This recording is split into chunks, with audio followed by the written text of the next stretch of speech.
Fenêtre sur l'emploi pour parler des cadres. Alors c'est un sujet assez intéressant, l'étude menée par Jean Pralon que je salue. Je suis très heureux de vous retrouver, professeur en ressources humaines à l'EM Normandie, avec une étude sur la manière dont les cadres se perçoivent et dans leur relation au talent. Alors c'est un peu subjectif. D'abord, pourquoi avoir voulu traiter ce sujet? Parce que ça renvoie quand même à une forme, non pas de népotisme, mais à une sorte de caste qui s'installe. Si tu n'as pas fait HEC, globalement, tu n'es rien, quoi. Alors, il y a un vieil intérêt de ma part pour le talent, parce que c'est un vieux concept qui date de McKinsey, donc ça valait le coup d'en reparler un petit peu. Et puis, concrètement, ces jours-ci, on sort d'une séquence recrutement qui a occupé tout le monde. On a recruté autant que possible après la sortie du confinement. Et on rentre dans une séquence gestion des talents. On arrête de recruter, on va gérer les gens qu'on a recrutés. Gestion des talents, d'ailleurs. Voilà, évidemment, gestion des talents.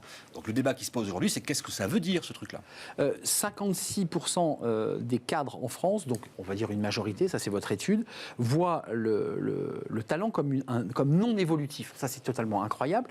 De 1 à 10, est-ce qu'on doit s'inquiéter de cette perception d'eux-mêmes? Globalement, il n'y a pas de progression, quoi. Alors surtout, c'est pas leur perception d'eux-mêmes. C'est du coup le talent, c'est quelqu'un d'autre, c'est pas eux.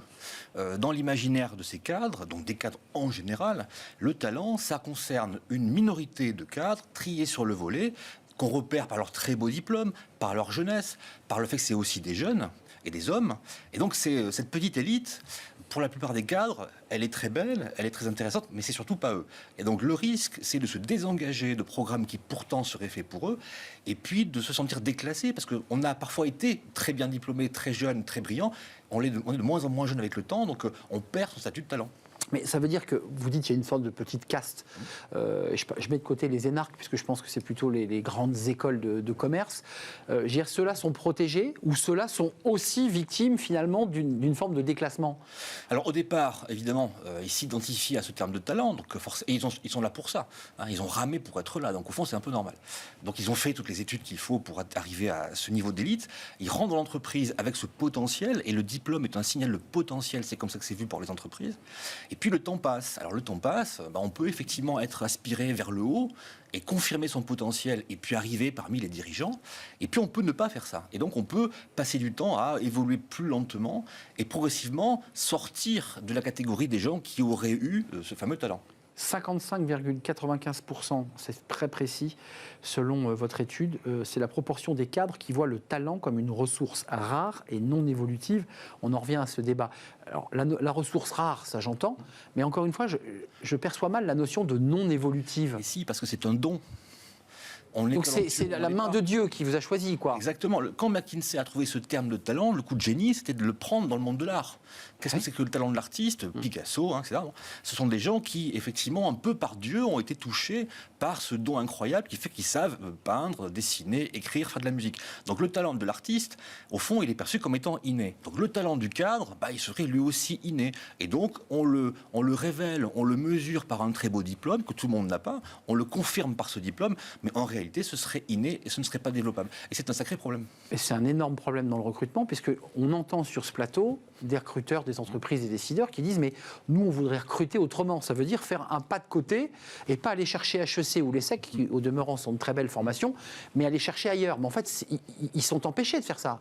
Alors pendant très longtemps, les entreprises ont pensé que finalement, l'éducation nationale et le système éducatif leur servaient de repérage de potentiel. Si quelqu'un a fait HEC, il est forcément très bon. Ça ne veut pas dire que les autres ne le sont pas, mais celui-là, on est sûr qu'il est bon. Donc c'était pratique. Gage de qualité, quoi. Voilà. Aujourd'hui, ça reste un peu vrai, mais reste à développer ou à trouver d'autres ressources, puisque l'entreprise doit se faire quand même avec des métiers nouveaux, avec des compétences nouvelles. Et donc, il faut révéler progressivement des compétences, la capacité à agir dans le réel, plutôt que des potentiels qui ne sont que des potentiels. Donc cet effet d'entonnoir lié au diplôme, puisque je vous entends, est limitant dans une stratégie de développement et de recrutement, c'est ce que vous dites.